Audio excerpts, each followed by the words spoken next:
இதானே ஓட்டு கேட்கறதுக்கு போற வண்டி? ஆமா பாட்டியம்மா, இந்த டெம்போ தான். ஏறுங்க ஏறுங்க. எனக்கு கூடு கட்டவனே, வயசானவங்க எல்லாம் வருவாங்க, ஏதாவது ஒரு சேர் போடலாம்னு ஏதாவது ஒரு அக்கறை இருக்கா? எப்படா ஏறது? ஏ பாட்டியம்மா, வயசாயிருச்சு இல்ல, வீட்லயே இருக்க வேண்டியது தானே. அட போட போக்கத்தவனே, ஏதோ எலெக்ஷன் டைம்ல தான் ஏதோ 100 நம்ம சம்பாதிக்க முடியும். அது வீட்ல உட்கார்ந்தா யாரா நம்மளுக்கு தருவாங்க? ஏதோ 200 ரூபாய் வந்தா வெத்தலை பாக்கு வாங்கலாம், ஏதோ ஒரு ஜூஸ் வாங்கி குடிக்கலாம், ஒரு ஐஸ் வாங்கி சாப்பிடலாம், ஏதோ நம்மளுக்கு பிடிச்சது சாப்பிடலாம். 10 10 பிரியாணி வேற தரேன்னு சொல்லிக்கிறீங்க. அதை விட்டுவிட்டு வீட்ல இருக்கலான்ட்டா ஒழுங்கு மரியாதை வந்து குமி, நான் ஏறி மேல போறேன் நானு. பாட்டி நீங்க திரும்பிக்கோங்க பாட்டி. உங்களை வேணுச்சுன்னா தூக்கி வேணுச்சுன்னா விடுறேன் பாட்டி. நான் குமிஞ்சா என்னுடைய பிரஸ்டேஜ் ப்ராப்ளம் போயிரும் பாட்டி. என்னத்தையும் பண்ணு தொலையே, வா ஃபர்ஸ்ட். ஐயோ பாத்து புடிடா, கீழ கீழ தள்ளிந்து கைய கால உடைச்சு விட்டுறாதடா. பேசாது இருங்க பாட்டி. ஏ பாட்டி, உள்ளார நவுந்து போய் உட்காரு பாட்டி. இன்னும் வரவங்களுக்கு இடம் விடுங்க பாட்டி. டேய், நான் இங்க ஓரம் உட்கார்ந்தனா தான் வெத்தலை பாக்கு துப்புறதுக்கு எனக்கு வசதியா இருக்கும். அதை விட்டுவிட்டு உள்ளார போயிலாம் என்னால உட்கார முடியாது. ஏன் பாட்டி, பூரவே ஓப்பன்ல தானே பாட்டி இருக்குது. நீங்க எங்க இருந்தாலும் துப்பிக்கலாமே பாட்டி. டேய், எனக்கு கால நீட்டி வசதியா உட்கார்ந்து வெத்தலை பாக்கு போட்டாதான் எனக்கு வசதியா இருக்குது. அதை விட்டுவிட்டு என்னால நின்னுச்செல்லாம் என்னால வெத்தலை பாக்க முடியாது. இப்போ நீ போறியல ஊமையில துப்புடுமா? நீ செஞ்சாலும் செய்வோம்மா. ஐயோ, இதுவும் கேள்வியே வா. வா வெளியம்மா, வந்து மேல உட்காரு. சரிக்கா, வந்து உட்கார்ந்துக்கறேன். ஏமா, நீங்க 2 பேரே இப்படி உட்கார்ந்தனா வரவங்களுக்கு இடம் வேணாவா? உனக்கு இடம் வேணும்னா இன்னொரு வண்டி வச்சு கூட்டிட்டு வா. ஏப்பா, இதான போய் எலெக்ஷன் ஓட்டு கேட்கறதுக்கு போற வண்டி? ஆமாம்மா, ஆமா, இந்த வண்டி தான். ஏறுங்க ஏறுங்க. சரி, எங்களுக்கு ஒரே ஒரு டவுட், அந்த டவுட்டை மட்டும் கிளியர் பண்றியா? என்னன்னு சொல்லுங்க.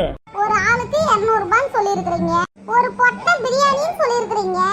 ஆமா, இதெல்லாம் தான் சொன்னோம். ஒண்ணு இல்ல, எங்க வீட்டுக்காரரு எங்க பசங்க எல்லாம் வீட்ல இருக்காங்க. அவங்களுக்கும் ஆளுக்கு ஒரு பிரியாணி பாக்கெட் கொடுத்துறீங்களா? எங்களுக்கு 200 ரூபாய் பணம் எல்லாம் கொடுக்காதீங்க. எங்களுக்கு பிரியாணி பாக்கெட் மட்டும் ஒரு 6 பாக்கெட் எங்களுக்கு மட்டும் கொடுத்துறீங்களா? அவங்கன்னா 6 பாக்கெட் கேக்குறாங்க, எனக்கு ஒரு 8 பாக்கெட் மட்டும் பிரியாணி போட்டு கொடுத்துறீங்களா? ஏமா, வர்றவங்களுக்கே கிடைக்குமா கிடைக்காதான்னு சந்தேகத்துல நானே எல்லாத்தையும் கூட்டு போயிட்டு இருக்கிறேன். அவங்க கொடுக்கலன்னா நான் தான் கையில இருந்து போட்டு வாங்கி கொடுக்கணும்னு. இதுல 10 10 வீட்டுல இருக்கிறவங்களுக்கு கூட ஏதாவது வாங்கி கொடுப்பாங்களா? பேசாம ஏறுமா கம்முன்னு. சும்மா எதுக்கு போய் இப்படி கோவப்படுற? நட பார்வதி அக்கா, நம்ம போவோம். எங்கதான் இந்த மாதிரி வாய்க்கிறாங்களோ தெரியல எனக்கு. ஐயோ, வர்றதெல்லாம் கேள்வியே வருது. ஏப்பா, இதானப்பா ஓட்டு கேட்கறதுக்கு போற வண்டி? அடி இந்த இடத்துல பாரு, நாங்க இந்த வண்டியில தான் இருக்கோம். ஒரு வழியா நம்ம ஆளுங்களே சேர்த்திட்டோம். என்ன எல்லாம் பொம்பளை கூட்டமாவே இருக்குது, யாரும் ஆம்பளை இல்லையா? ஏன்பா, எங்க பையெல்லாம் வரேன்னுக்குறான், ஒரு 10 நிமிஷம் பொறுப்பா. சரிங்கக்கா, கொஞ்சம் போன் போட்டு சீக்கிரம் வர சொல்லுங்க. கொஞ்சம் வரவங்க எல்லாம் கொஞ்சம் சீக்கிரம் வர சொல்லுங்க.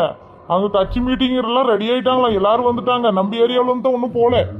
சரிப்பா, இருப்பா, போன் பண்ணிடுறேன். அடடா, என்ன இது வர கூட்டத்தை பார்த்து ஒன்னும் சமாளிக்க முடியாது போல இருக்குது. இன்னொரு வண்டி தான் ரெடி பண்ண மாட்டேங்குது. அக்கா, நீங்க போன் பண்ணி சொல்லிருங்க. இன்னும் 2 நாள் கழிச்சு இன்னொரு மீட்டிங் போலாம், அப்ப கூட்டுக்கலாம். இப்ப இடம் பத்தலக்கா. எனக்கு கொடுத்துருக்கிற பணத்துக்கு இவ்வளவுதாங்க ஆள் சரியா போயிடும். செத்த நேரம் பொறுப்பா, எங்க பையன் வேற வெளியில போற பையன், எங்க பையன் நிறுத்தி போட்டு வேற. உனக்கிட்ட வண்டியில இடம் இல்லைன்னா சொல்லு, அவங்க எல்லாம் வண்டியில வந்துருவாங்க. அந்த பணத்துக்கு மட்டும் காசு கொடுத்துருப்பா. போன் போட்டு வர சொல்லுங்கக்கா, டைம் ஆகுது. நம்ம முன்னாடி போவோம், இன்னொரு வண்டியில வந்து ஆளுங்களை கூட்டு வரலாம். சரி, முன்னாடி நாம் போவோம். ஓ எம்மா, நகருங்கடி, காலெல்லாம் வலிக்குது. ஏண்டி தீபா, சிக்கன் பிரியாணி கொடுப்பாங்களா இல்ல மட்டன் பிரியாணி கொடுப்பாங்களா? இல்ல பார்வதிக்கா, நான் நிறைய தடவை கேள்விப்பட்டுக்கிறேன். சிக்கன் பிரியாணி மட்டன் பிரியாணின்னு சொல்லிட்டு கடைசியில் வெறும் குஸ்கா மட்டும் கொடுத்துருவாங்களோ? அவர்கிட்டே கேட்டுருவோமோ? பேசாம வாயை மூடிட்டு வாங்கலேட்டான். ஹலோ, ஆமாங்க. சரிங்க. இங்க பாருங்கம்மா, நம்ம கட்சி மீட்டிங் தான் போறதுக்கு ரெடி ஆனோம். ஆனா வந்து கட்சியில வந்து எல்லாம் முடிஞ்சு போச்சுன்னு அவங்க எல்லாம் கிளம்பிட்டாங்க.